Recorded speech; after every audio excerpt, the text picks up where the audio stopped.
He's going to lead this fight, George, to get this done over the next couple of weeks. And it'll be something that Democrats can be proud to run on in November. So it won't cost them the House, and if it does, so be it? I don't think it's going to cost Democrats the House. White House Press Secretary Robert Gibbs on GMA this morning. Clearly, both parties agree a health care bill passing is something they want to run on. President said he's going to leave the politics to others. Others are taking up the charge. Top Line starts right now.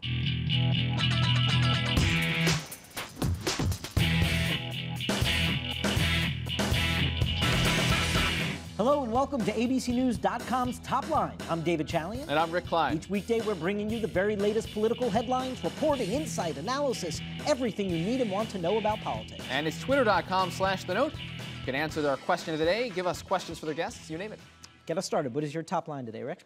Massa's mess. The soon-to-be ex-congressman from New York, Eric Massa, gets one more spin through the news cycle. He has got a series of interviews today on television, on CNN and on Fox News that is going to keep him in the news for one more day. Bad news for the White House that he's still out there, and that rambling, odd, just absolutely bizarre radio rant that he went on over the weekend, still getting a lot of coverage, a lot of play. We'll play a little bit of it later on today. It's just a bad time for these kind of just weird stories to be emerging for Democrats and for the White House.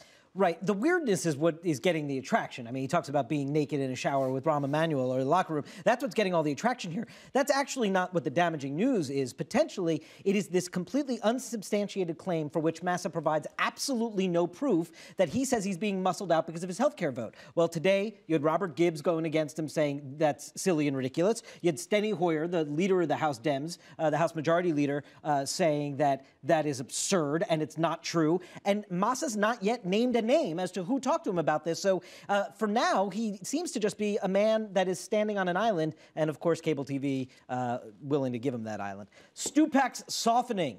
Yes, the Congressman Bart Stupak from Michigan, who has been the pro-life Democrat that has been sort of the toughest obstacle for Nancy Pelosi and her fellow leaders on Capitol Hill on abortion, is now saying he's more optimistic, Rick, that they can work out language with the White House than he was a week ago, and that they actually might find a path here. Of course, the key to that is that language can't actually be put into this bill the way that they're going to pass health care. Yeah, no, it's interesting that he's saying now that he's more optimistic, because no one has changed their stance on either side. So it's unclear if this is just one straight soundbite where he's trying to sound good for the cameras, or if this is something where he's serious. If he is serious, this is going to help that path back to 216, no question. Alexi's visit. Alexi Giannoulis, the Democratic nominee for Barack Obama's old Senate seat in Illinois, is in town today. He'll be swinging by the White House, where he'll meet with some of the top political aides over there. And really, he's going to have to make the case back to the White House that this is a winnable seat. We've seen Republicans very optimistic about their chances in this. He's got more and more troubles by the day. His family bank appears to be failing. It's going down. And Democrats obviously need to hold on to seats like Illinois, do anything they can to keep that in the fold. You talk about damaging storylines for the White House. This Alexi Giannoulis storyline is far more damaging than anything Eric Massa could say to the White House, because it's all about what the president campaigns against, this idea that you can't have a bank that fails and then make money off of that. It seems that that is what's happening with him. It is a terrible, terrible narrative for the White House. And finally today, mind the gap. Yes, Democracy Corps poll from James Carville, Stan Greenberg, Quinlan Rosner, and others, taking a look at national security and how that's testing. You know that in 2006 and 2008, Rick, Democrats made up a huge amount of ground on this issue, basically drawing to a tie with Republicans. And now it looks like the public is starting to revert back to traditional thoughts on this and giving Republicans advantage on this, in no small part to the mishandling of the Christmas Day bomber episode. Yeah, no, it's interesting. Iraq and Afghanistan have faded so much as issues, but you're right. Terrorism issues, national security issues, still very important and potentially weak spots for President Obama. We begin with the huge healthcare battle and Nancy Pelosi's quest to get to 216 votes. We're joined by Democratic Congressman from Ohio, Dennis Kucinich, up on Capitol Hill. He will not be one of those votes, he says, for Nancy Pelosi to pass healthcare. But I understand that you're a no vote now. I guess my question for you, Congressman Kucinich, is if Speaker Pelosi sat in a room with you, what could she say to get you to yes? Well, I sit in rooms often with Speaker Pelosi, who I admire and who's a friend of mine. But the Speaker and the President both know very well why I voted against the bill in the first place, that it didn't have a public option, and this current bill has no public option. And while I took a stand for single payer, public option was a compromise. In addition to that, an amendment that I had put in the bill in committee was stripped out later, and that amendment would have protected states who want to start a single payer system. So, you know, they know my position, and unless there's some dramatic change in the content of the bill, I think they can predict how I'm going to vote. Would you have any qualms about if this came to the House floor and they're at 215 and this is going to fail unless Congressman Kucinich changes his vote, seeing that actually light up on the board and go down? Well, you have to keep in mind, this isn't only up to me. It's up to the White House. The president knows what he needs to do to be able to get the votes. And frankly, my position's been manifestly clear. We have to have a public option because the insurance companies are gouging people, and without a public option, there's no competition on premiums. We've had 5 consecutive years of double-digit increase in premiums. The insurance companies are going to get a $70 billion giveaway from the federal government annually with no control over premiums. I mean, what are they about at the White House? They might package this as some great benefit, but why do you have to give the insurance companies a pound of flesh here? You know, this thing isn't over. They know what they have to do to get the votes.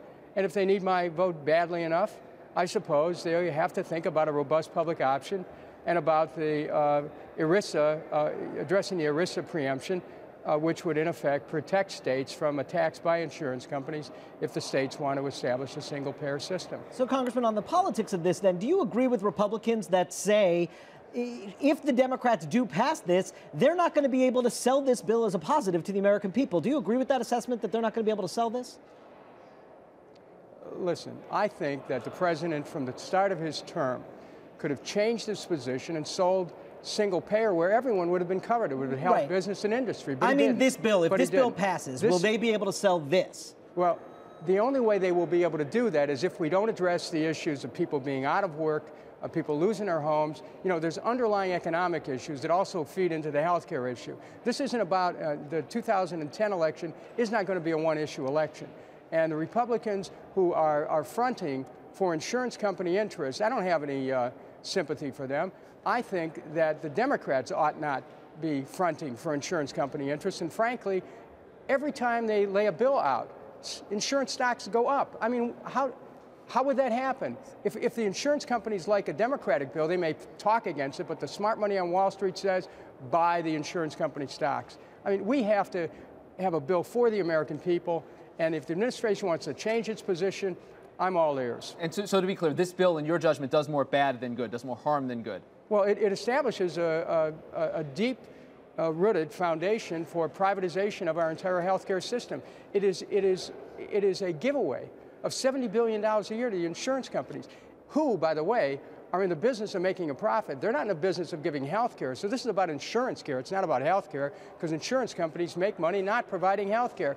Everyone knows that. So if everyone knows that, then why is the White House trying to sell this as some kind of a deal where it's the best thing since sliced bread? I mean, I admire the president. Right. I want to help him out, but he's got to come, you know, in a direction where I can help. Congressman, your soon-to-be former colleague, Eric Massa of upstate New York, also voted no in November on the health care bill because there was not a robust public option in there. He's now claiming that the White House and leading Democrats have sort of strong-armed him out of Congress because of his health care vote. Do you believe that charge? Well, let me tell you about my experience. I've been in Congress for almost 14 years, and I have never experienced any kind of strong-arm tactics. So, you know, what happens is if somebody's a newer member, they may have a perception that there's pressure being put on them, and how they interpret it is as vast as individuals' personalities. But you know what? I've never experienced anything like that, and I've taken some pretty tough stands.